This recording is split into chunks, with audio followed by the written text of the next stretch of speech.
Om Namo Bhagavate Vasudevaya.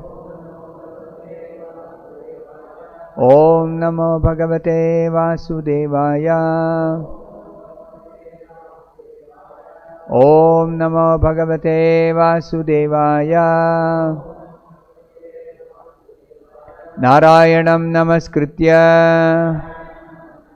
Naram Chaiva Narottama Devim Saraswatim Vyasam Tato Jayamudirayet Nashtaprayeshu Bhadreshu Nityam Bhagavata Sevaya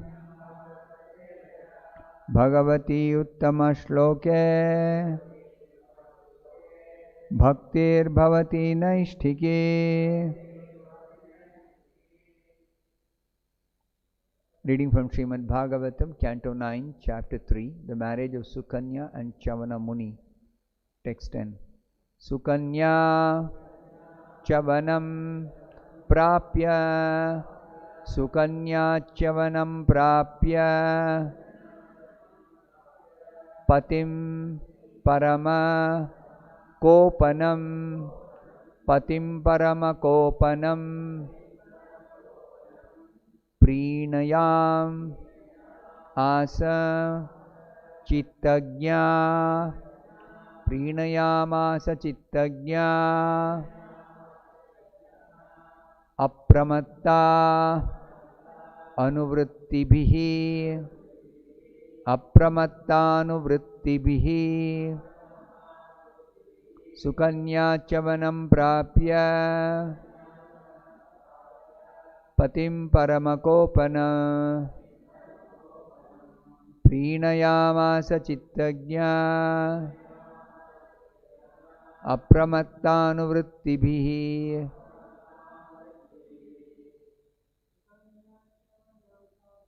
Sukanya Chavanam Prapya Patim Paramakopana Prinayamasa Chittagnya Apramattanuvruttibihi Sukanya Chavanam Prapya Patim Paramakopanam Prinayamasa Chittagnya Apramattanuvruttibihi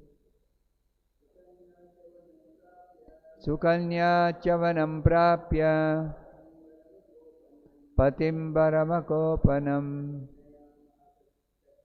Prinayamasa Chittagnya Apramattanuvruttibihi Sukanya, the girl named Sukanya, the daughter of King Sharyati. Who is Sharyati?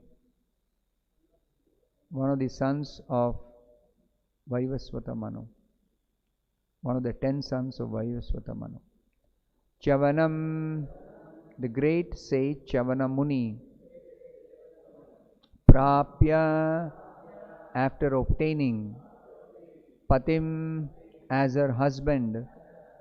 Paramakopana, who was always very angry.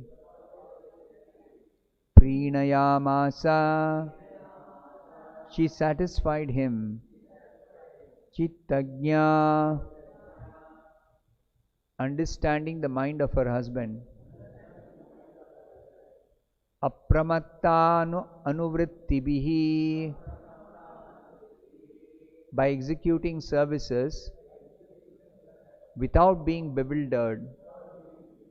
Translation and purport by His Divine Grace A.C. Bhaktivedanta Swami Prabhupada. Translation.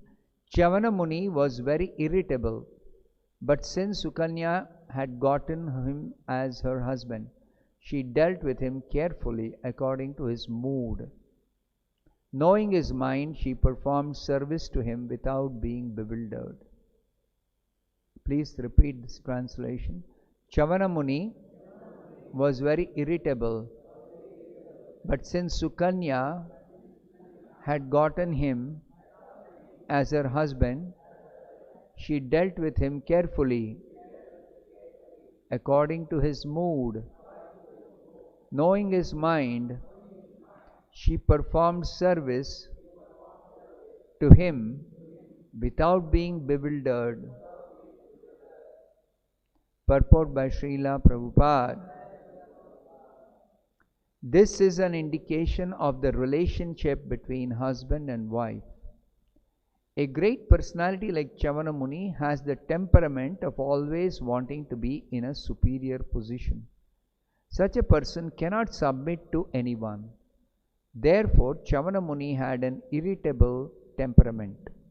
His wife, Sukanya, could understand his attitude, and under the circumstances, she treated him accordingly.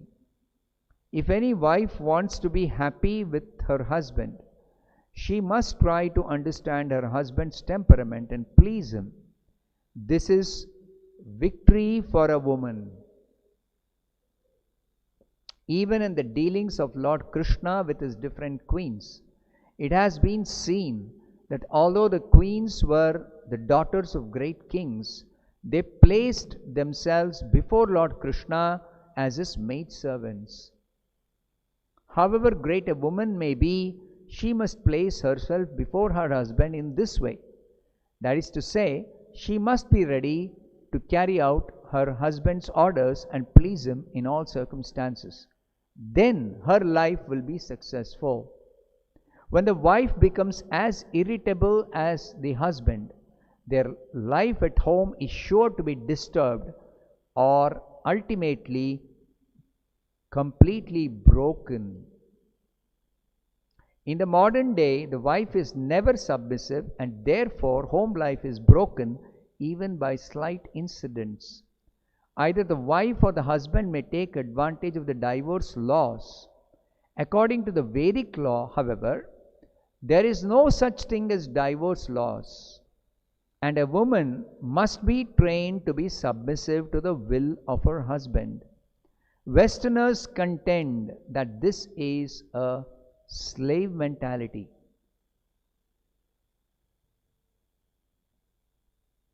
Westerners contend that this is a slave mentality for the wife, but factually it is not. Westerners contend that this is a slave mentality for the wife, but factually it is not. It is not slave mentality. It is the tactic by which a woman can conquer the heart of her husband. It is not slave mentality. It is the tactic by which a woman can conquer the heart of her husband, however irritable or cruel he may be. In this case, we clearly see that although Chavana Muni was not young, but indeed old enough to be Sukanya's grandfather, and was also very irritable, Sukanya, the beautiful young daughter of a king, submitted herself to her old husband and tried to please him in all respects. Thus, she was a faithful and chaste wife. Thus, she was a faithful and chaste wife. Thus ends the wonderful purport by Srila Prabhupada. Om Ajnanatimmirandasya Jnananjanashalakaya Chakshurunmilitam Yena Tasmai Shri Gurave Namaha. Nama Om Vishnupadaya Krishna Preshtaya Bhutale Srimate Bhaktivedanta Swaminiti Namine. Namaste Saraswate Deve Gauravani Pracharine Nirvishesha Shunyavadi Paschatya Deshatarine. Jaya Shri Krishna Chaitanya Prabhu Nityananda Shri Advaita Gadadhara Srivasadi Gaura Bhaktavri. Hare Krishna Krishna Krishna Hare Hare Rama Rama Rama Hare Hare. So Bhagavatam is instructing all of us in not only spiritual life, but also how to live in this world in different situations and circumstances and different relationships, so that we will be able to practice spiritual life very nicely and prepare ourselves to go back to Godhead. So here is the example of ideal relationship between husband and wife. The Vedic culture teaches that marriage is a very sacred institution. Family life is very, very important aspect of the society.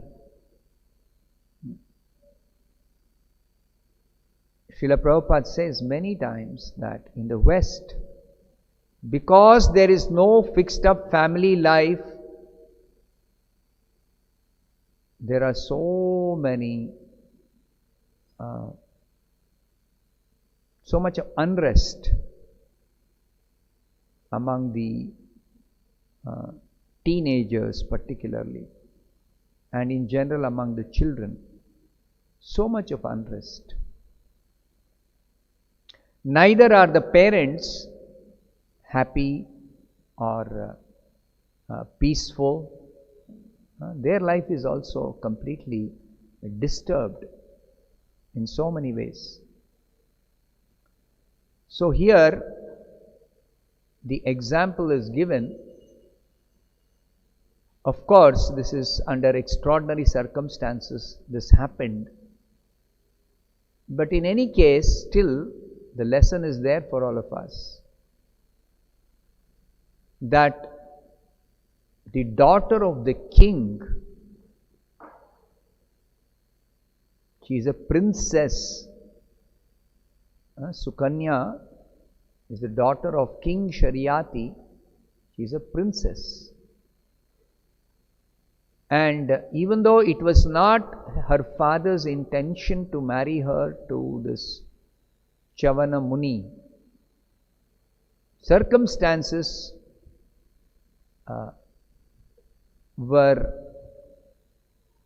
such that it became necessary for King Sharyati to marry his daughter to Chavana Muni.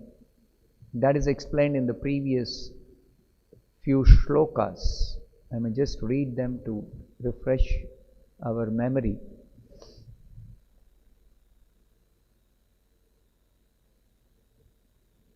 That King Sharyati, along with his beautiful lotus-eyed daughter Sukanya, went to the forest to see the ashram of Chavana Muni.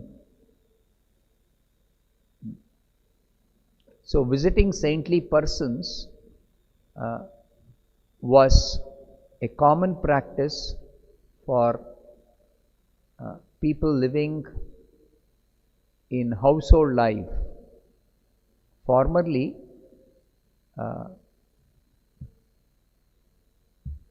the householders used to visit the saintly persons in the forest or in the places of pilgrimage or in a holy place. Of course, the saintly persons also, particularly the Parivrajaka sannyasis, they would travel and go to visit householders on the plea of asking for bhiksha. A traveling sannyasi should not cook.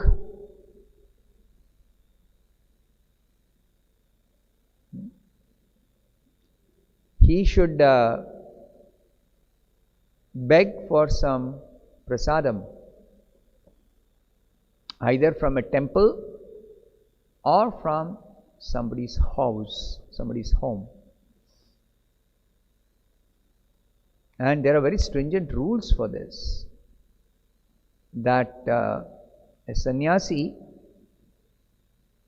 who has accepted this vow of sannyas, when he starts traveling and preaching, then he should eat only once a day, and he should only beg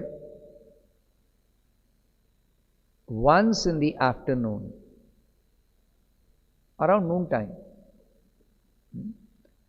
and he should only approach 7 houses.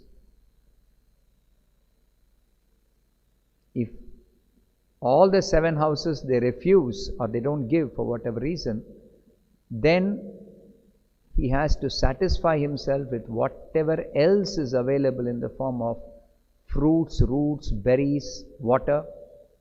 That's all. This is very, very stringent rules. That's how they used to maintain sannyas. By strictly following the rules, one is able to maintain the position as a sannyasi. Sannyasi is strictly forbidden to indulge in any type of sense enjoyment. Set the ideal example for people in society. Teach by his own example. But in Kali Yuga,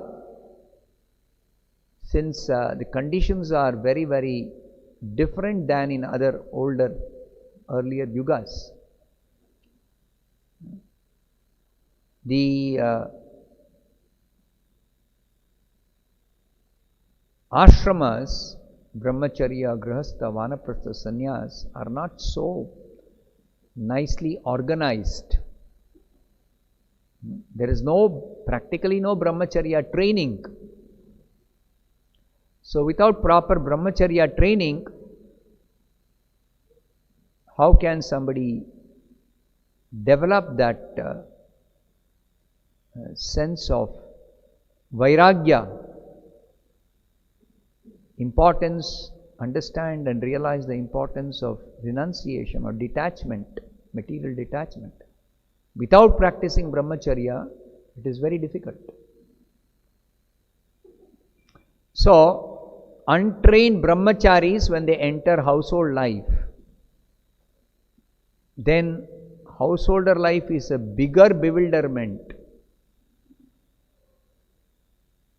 than merely staying with some parents and other family members. It's a bigger bewilderment,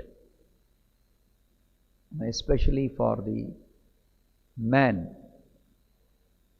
the male member. It's a bigger bewilderment. And after that, there is no possibility of accepting sannyas. At a later stage,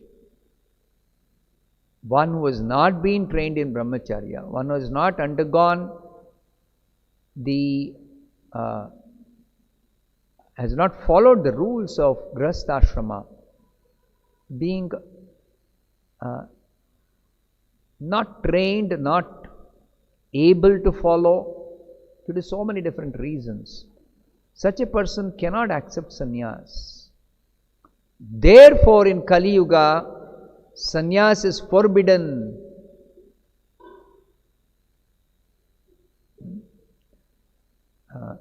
There is a verse that says, Ashwamedham gavalambham sannyasam palapaitrikam devarena sutotpatti kalau pancha vivarjayet. In Kali Yuga, 5 things are forbidden, which is there according to Dharma Shastras for civilized people, according to the Vedic culture, performing Ashwamedha Yajna is forbidden in Kali Yuga. Because there are no qualified Brahmanas who can do this animal sacrifice. Kavalambam, same thing, cow sacrifice. Horse sacrifice and cow sacrifice. In general, animal sacrifice is forbidden in Kali Yuga. Why? Because there are no qualified Brahmanas to properly chant the mantras, to revive the sacrificed animal. Ashwamedham Gavalambam Sannyasam. The third thing that is forbidden in Kali Yuga is sannyasa. Because no proper brahmachari training. Practically there are no gurukuls. Even if somebody is interested in learning from a gurukul, or parents are interested in sending their children to a gurukul, where are the qualified teachers, qualified brahmanas who can train up properly? They are not there. So, sannyas is forbidden, and palapaitrikam, offering of flesh in oblations to the forefathers in a Shraddha ceremony. Because animal sacrifice cannot be properly performed, flesh cannot be offered as oblations in sacrifice, in Shraddha ceremony. So that's also forbidden. Devarena Sutotpatti, the fifth thing that is mentioned is begetting a child through the brother's wife is also forbidden.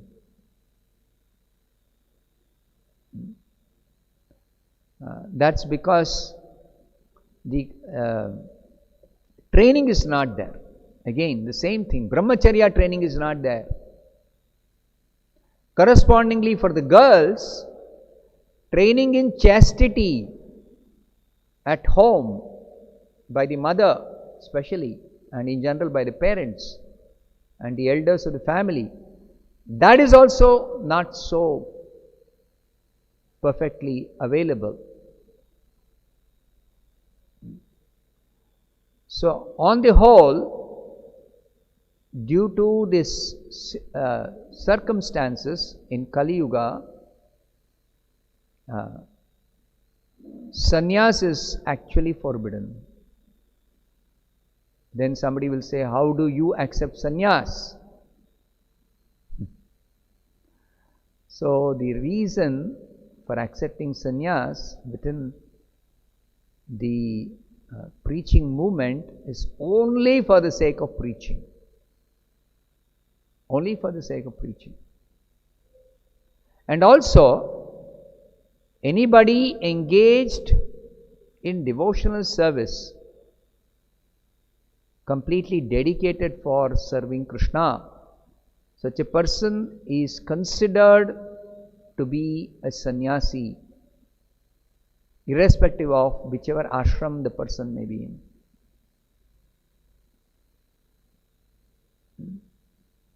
In the 6th chapter of the Bhagavad Gita, first verse, Krishna says, Anashrita karma phalam karyam karma karoti yaha sasanyasi cha yogi cha na niragnir na chakriyaha.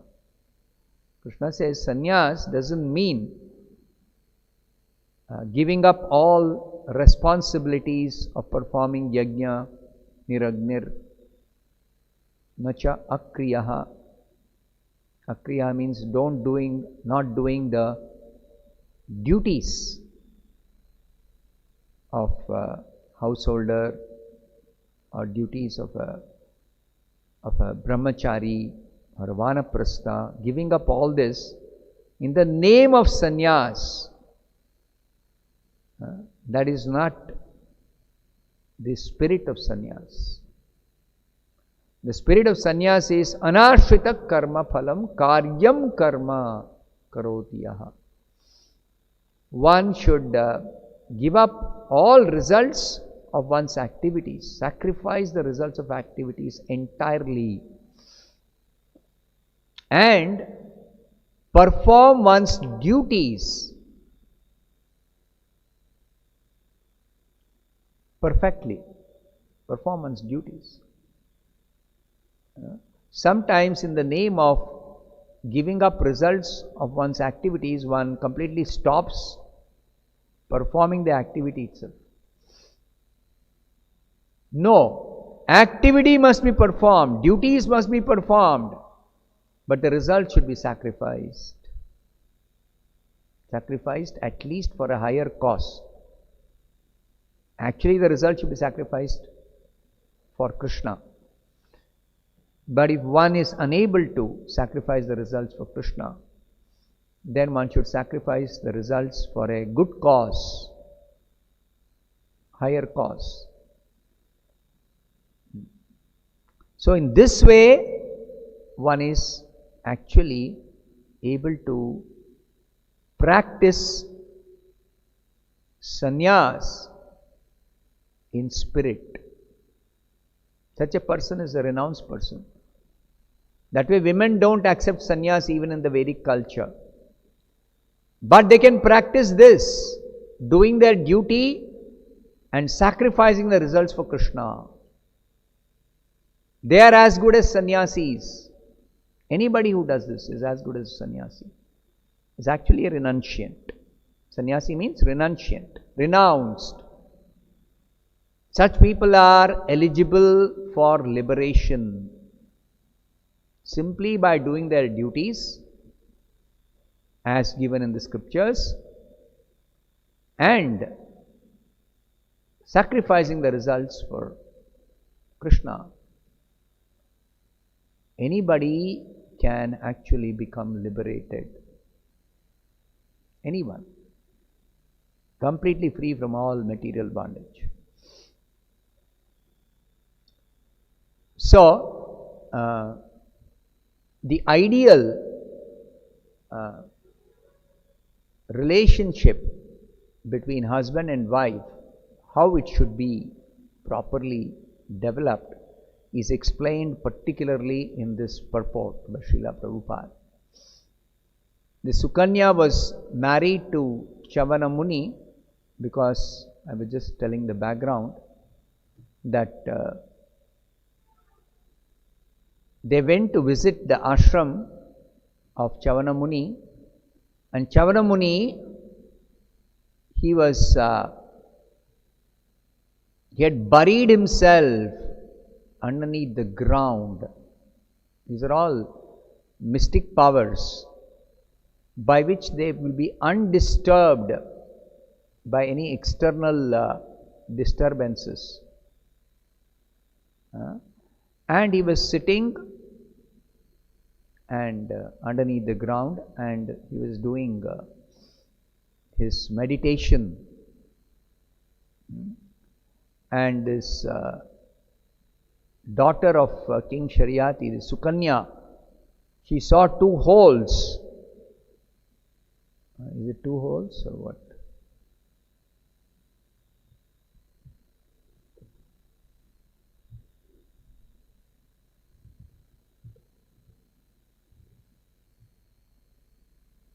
She saw one hole of an earthworm, and in that hole she saw some two things glowing like luminaries. Something very, very bright is glowing within the hole, two objects which are glowing. So it is said here, as if induced by providence, Daiva Chodita Bala, this girl, induced by providence, she ignorantly pierced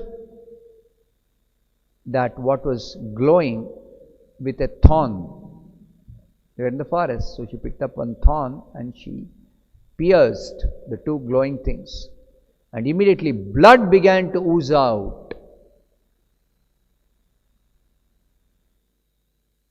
So after that, what happened? All the soldiers of Sharyati were immediately obstructed from passing urine and stool.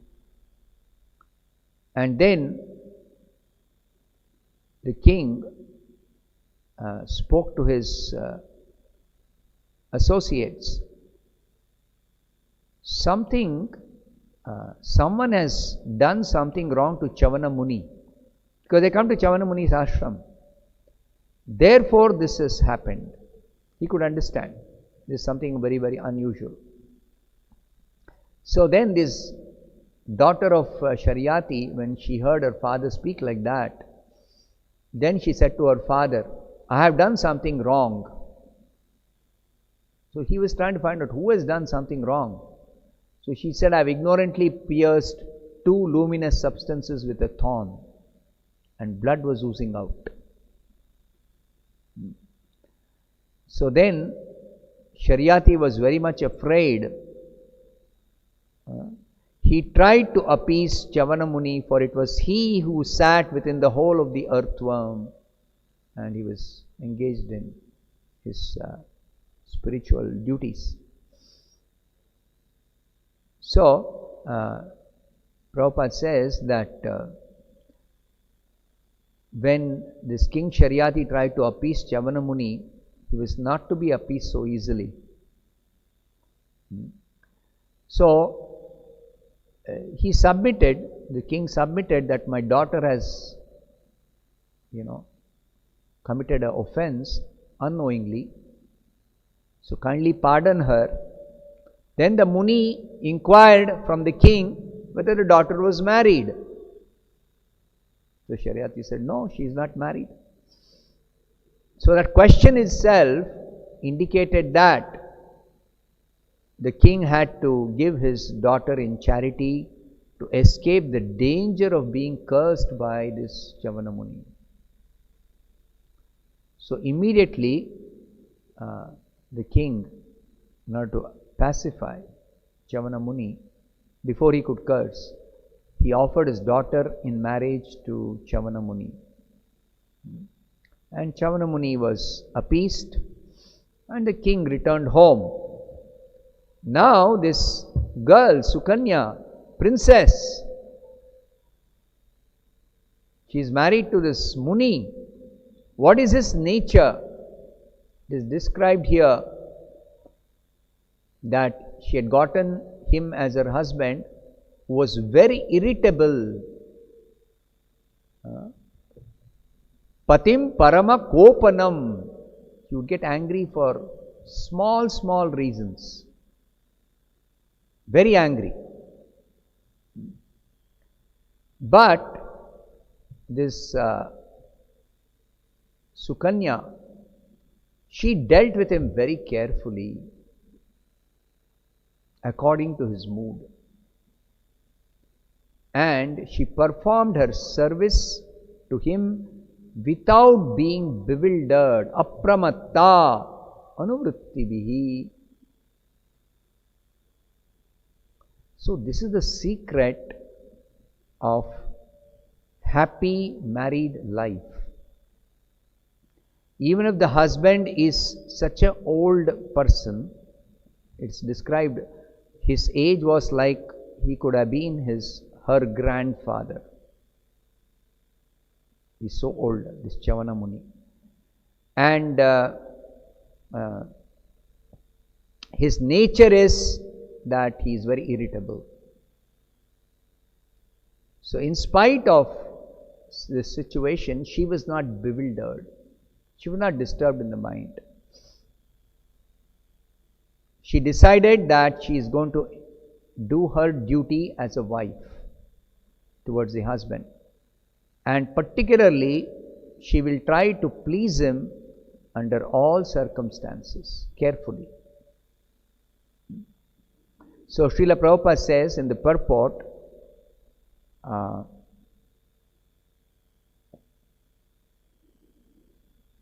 if any wife wants to be happy with her husband, how can you expect that the wife will be happy with the husband when the husband is irritable?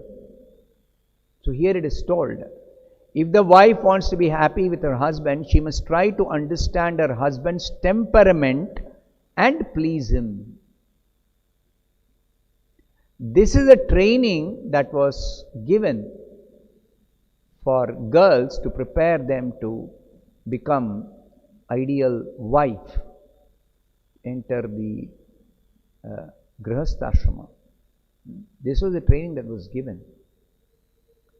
And not only giving training, but the girl would also observe her own mother and all the other. It was a joint family before, that was another advantage, that all the women in the house who are married, they'll be chaste, faithful to their husbands. So by observing and by being trained, they are able to properly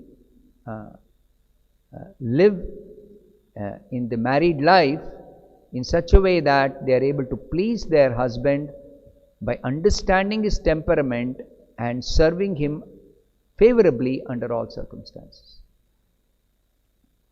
And the attitude, as far as the attitude is concerned, it is said here that the example of the dealings of Lord Krishna with his different queens in Dwarka, particularly 16,100 queens were actually kidnapped by Bhaumasura, and they were held captive actually. But they prayed to Krishna, Krishna rescued them. Now after Krishna rescued them, what is their fate? What is going to happen to them? Once in the Vedic culture, a woman or a girl is touched by anyone other than the prospective husband, she cannot be married to anybody else. So this being the case, they were all princesses, 16,100 princesses were kidnapped by this Asura, Bhaumasura. So they prayed to Krishna and Krishna accepted them. Even though they were shown so much mercy by Krishna, even though they were daughters of great kings, still they presented themselves before Krishna as his maidservant. As his maidservant. It's described in the Krishna book. You can read how they used to serve Krishna. Obviously, in the palace that Krishna made for these queens,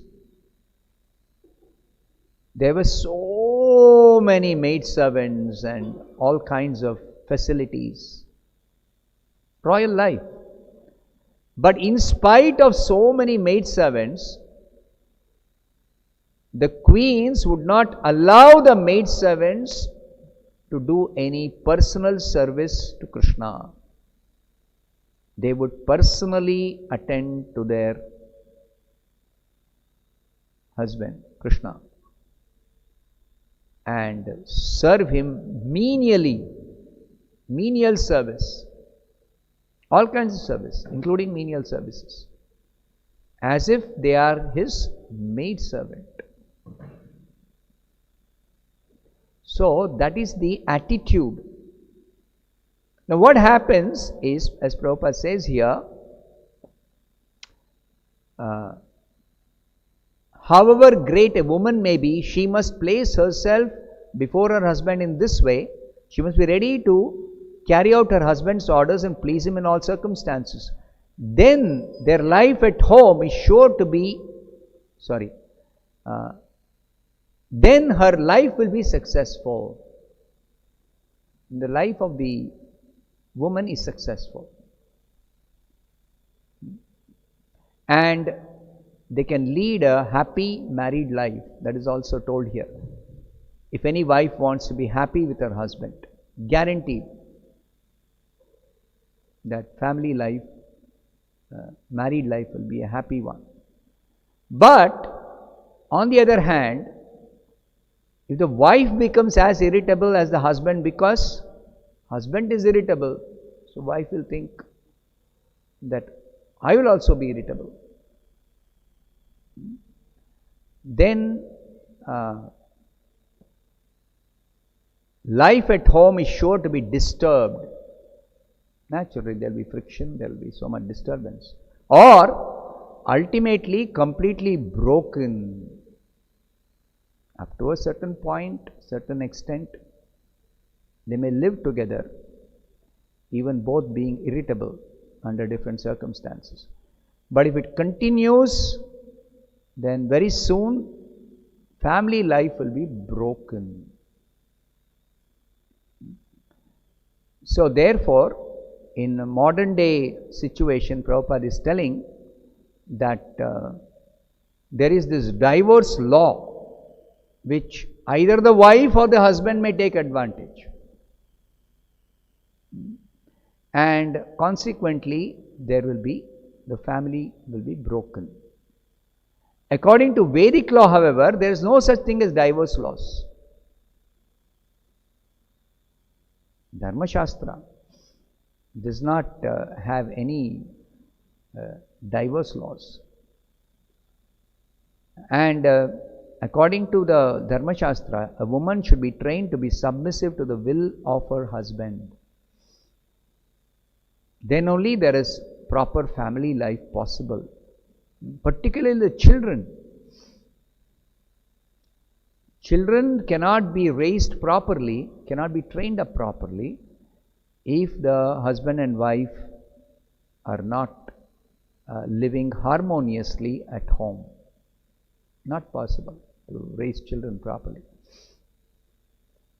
Now, one more thing Prabhupada mentions, Westerners contend that this is a slave mentality for the wife. If the wife is submissive to the husband and wife tries to please the husband under all circumstances, even if the husband is sometimes unreasonable or irrational, he doesn't even treat his wife properly. In spite of that, if the wife is submissive, then this, according to Westerners, is slave mentality for the wife. But factually it is not. Why? Because it is the tactic by which a woman can conquer the heart of her husband, however irritable or cruel he may be. This is the way to conquer the heart. And that is success. After all, the husband is dependent on the wife in so many ways, and the wife is dependent on the husband in other ways, so many other ways. So this interdependence means sooner or later, if the wife is submissive, the husband will also become pacified, will become kind, will be compassionate, will change his attitude, will be forced to change his attitude. That is a result. And you just go back about 50 years, 20, 30, 50 years in our country particularly, and in general even all over the world. This what Prabhupada is writing, in modern day wife is never submissive, is a recent phenomena. Traditionally, every culture, even in the West, I have seen families. I lived 5 years in America. I have seen families where Western families, husband and wife are perfectly living harmoniously. It's very obvious when we talk to them and we have some exchange with them, we can make out. That is because the wife is submissive to the will of the husband. But nowadays there is so much of so-called women's liberation movement, freedom for women, equal rights for women. All these type of things are actually misleading innocent women into spoiling their life and spoiling the life of the entire family. So therefore, Prabhupada is telling that it is a tactic by which a woman can conquer the heart of her husband. Because of interdependence, the heart of the husband has to change. Even if his behavior is not ideal, husband has to change his heart, his behavior. At least with his wife, he has to change his behavior.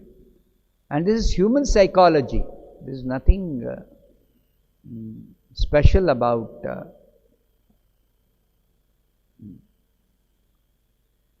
Vedic culture. It is actually human psychology that a person will change his heart if his wife is very, very tolerant, patient, and serves him nicely. Another example in 3rd canto is Devahuti. Devahuti was the daughter of a king, emperor of the world, Swayambhu Manu. But when she was married to Kardama Muni was living in the forest, very humble circumstances. She adapted herself to live exactly according to his standard, and she served him very faithfully. Kardama Muni was so pleased that he began to think that, oh, this girl actually is the daughter of a king, emperor. She has lived like a princess, and now just because she was married to me, she has to undergo so much of austerity. She became very, very frail. So then he used his mystic power and created one wonderful mansion, palatial mansion, and he tried to please her by traveling with her in this palatial mansion to all the sporting places of the Devatas in the upper planets. So this is the point that we can learn from the Bhagavatam, that ideal life is not necessarily due to ideal behavior of the people. No. Ideal life is by following the principles. By following the principles. Another example, Uttanapada. He had 2 wives, 2 queens, and he was partial to one of them, the younger one. And when the younger one was ill-treating Dhruva, the son of the older queen, Uttanapada would not intervene, and that's how Dhruva left home. You see? But the attitude of the older queen was never like, I have to retaliate, I have to argue, I have to fight for my rights. Never. Never like that. And ultimately, Uttanapada realized what was his mistake. He realized. Sooner or later it's going to happen. So these are all lessons for us, how there can be proper family life, how in spite of life being dedicated for self-realization, one can live happily. There are many places where Prabhupada says, following scriptural injunctions and keeping the aim as self-realization doesn't mean that one's life will be very, very dull, morose, filled with sorrow. No. live a happy life by following all these principles. Live a happy life. There are many examples, many places where Prabhupada writes. So study Bhagavatam and then you will get, it is the encyclopedia. Everything is there in the Bhagavatam. Particularly Prabhupada's enlightening purports will help us understand in case we miss out the lesson from the verses themselves. Prabhupada's enlightening purports will clarify.